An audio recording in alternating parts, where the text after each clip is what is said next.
timailhan sa usa ka Kristohanon.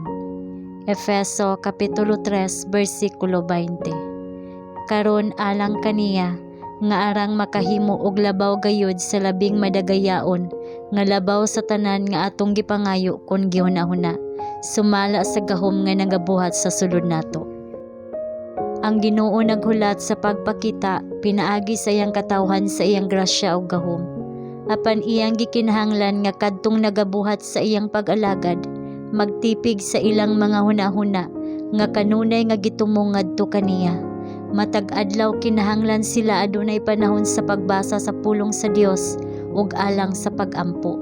Sa tagsa-tagsa kita kinahanglan nga maglakaw ug makigsulti sa Dios. Unya ang sagradong impluwensya sa Ebanghelyo ni Kristo sa tanang kabililhon niini makita sa atong kinabuhi.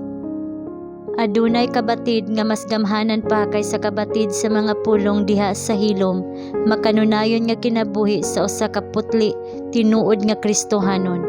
Unsay anaa sa usa ka tawo adunay labaw nga impluwensya kaysa iyang gisulti. Ang mga opisyal nga gipadala ngadto kang Hesus mibalik uban ang taho nga walay tawo nga makasulti sama sa iyang gisulti. Apan ang hinungdan niini kay wala gayoy tawo nga nabuhi sama sa iyang pagkinabuhi.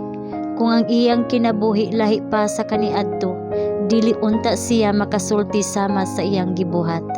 Ang iyang mga pulong nagdala uban kanila sa usa ka makapakumbinser nga gahom tungod kay sila gikan sa kasing-kasing nga putli ug balaan, puno sa gugma ug simpatiya, kaluoy ug kamatuoran.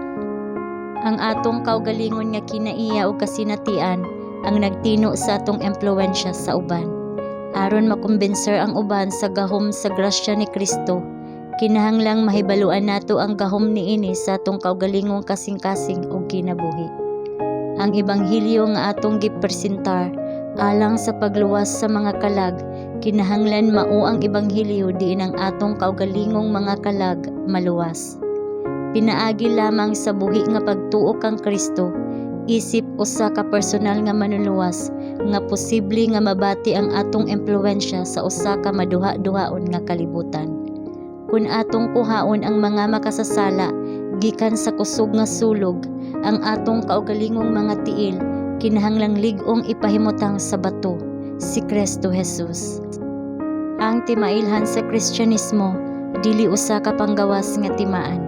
Dili ang pagsulob sa cross o korona, apan kini mao ang nagpadayag sa panaghiusa sa tawo uban sa Dios. Pinaagi sa gahom sa iyang grasya nga gipakita sa pagbag-o sa kinaiya, ang kalibutan makumbinser nga gipadala sa Dios ang iyang anak ingon nga manunubos niini. Walay laing impluwensya nga makalibot sa kalag sa tawo nga adunay gahom sama sa impluwensya sa usa ka dili hakog nga kinabuhi. Ang pinakalig-on nga argumento pabor sa ebanghelyo mao ang usa ka mahigugmaon ug hiligugmaon nga Kristohanon.